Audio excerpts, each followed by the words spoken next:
कभी कभी सबसे खौफनाक अपराध किसी सुनसान जंगल या अंधेरी गली में नहीं, बल्कि हमारे अपने ही घरों की चार दीवारी के अंदर होता है। जहां भरोसा होता है वहां धोखा मिलता है, जहां सुरक्षा मिलनी चाहिए वहीं सांसें छीन ली जाती हैं। उत्तर प्रदेश के आगरा से सामने आई ये कहानी एक ऐसी बेटी की है जो महीनों तक लापता मानी जाती रही, लेकिन सच्चाई इससे कहीं ज्यादा डरावनी थी।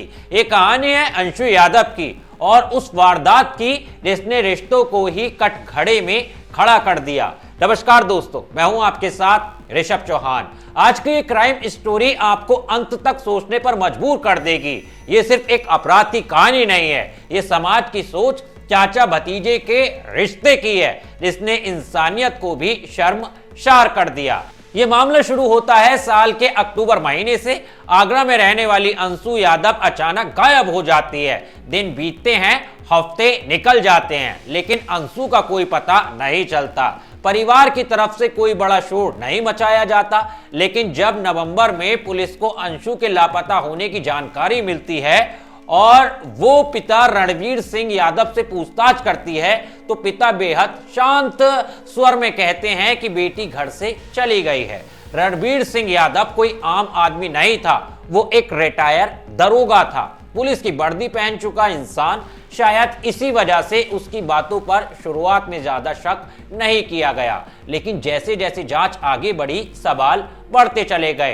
अंशु का फोन बंद था, कोई संपर्क नहीं, कोई मैसेज नहीं, और सबसे अजीब बात यह कि परिवार का व्यवहार जरूरत से ज्यादा सामान्य था। इसी बीच पुलिस को एक और जानकारी मिली जिसने पूरे केस की दिशा बदल दी। एक युवक ने हाई कोर्ट में अंशु के लापता होने को लेकर याचिका दाखिल की थी। उसने कोर्ट से मांग की थी कि पुलिस को अंशु को ढूंढने का आदेश दिया जाए। जब पुलिस ने उस युवक की जांच की तो सामने आया कि वो अंशु का रिश्ते में भतीजा लगता था और दोनों के बीच प्रेम संबंध था।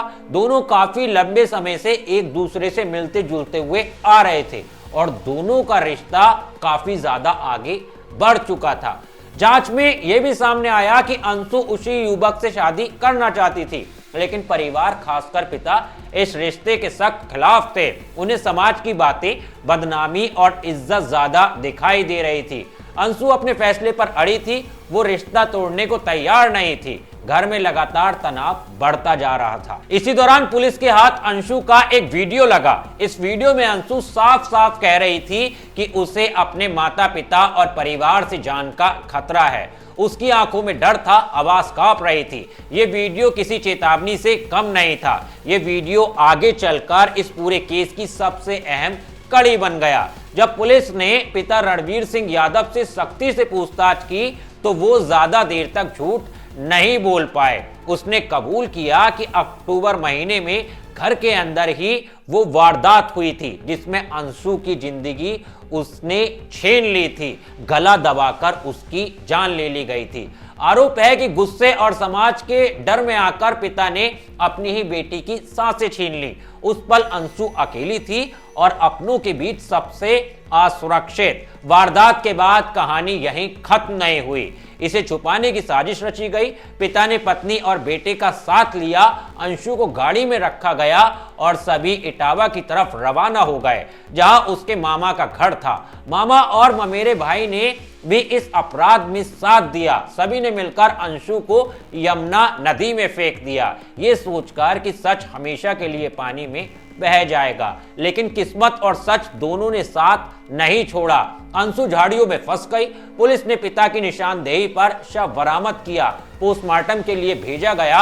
महीनों से लापता मानी जा रही अंशु की कहानी अब एक दिल दिला देने वाली क्राइम स्टोरी बन चुकी थी। डीसीपी आगरा वेस्ट अतुल शर्मा के मुताबिक इस मामले में पिता, मां और भाई को गिरफ्तार कर लिया गया है, जबकि मामा और ममेरे भाई की तलाश जारी है। पुलिस का कहना है कि जांच पूरी गंभीरता से की जा रही है और किसी भी दोषी को छोड़ा नहीं जाएगा। ये कहानी सिर्फ अंशु यादव की नहीं है, ये उन तमाम बेटियों की कहानी है जो अपनी मर्जी से जीना चाहती हैं लेकिन उन्हें सांस लेने तक की आजादी नहीं मिलती। सवाल यही है, क्या इज्जत एक बेटी की जिंदगी से बड़ी हो सकती है, या फिर अंशु ने जो कुछ भी किया अपने भतीजे के साथ ही रिश्ता बनाकर, या फिर उसने गलत किया था? आप क्या सोच रहे हो? आज के समय में जो समाज के अंदर इस तरह की कहानी निकल के आ रही है, रिश्तों में ही नाजायज संबंध बन रहे हैं और उनका अंजाम मौत तक पहुंच रहा है। अपनी राय रखना मत भूलना। और हाँ दोस्तों, इसी तरह की क्राइम स्टोरीज के लिए मेरे चैनल को सब्सक्राइब भी कर लेना। आप किस राज्य से, किस शहर से, किस गांव से मेरी कहानी सुन रहे थे, कमेंट में अपना नाम बता के जरूर जाना। और हाँ, आपने भी इस तरह की आपके आसपास के एरिया में कोई ऐसी घटना घटी हो तो वो भी बताना, और नाम इसलिए बताना क्योंकि अगली वीडियो के अंदर मैं आपके नाम का जिक्र कर सकूं। मिलता हूं आपसे किसी और वीडियो में, तब तक के लिए जय हिंद।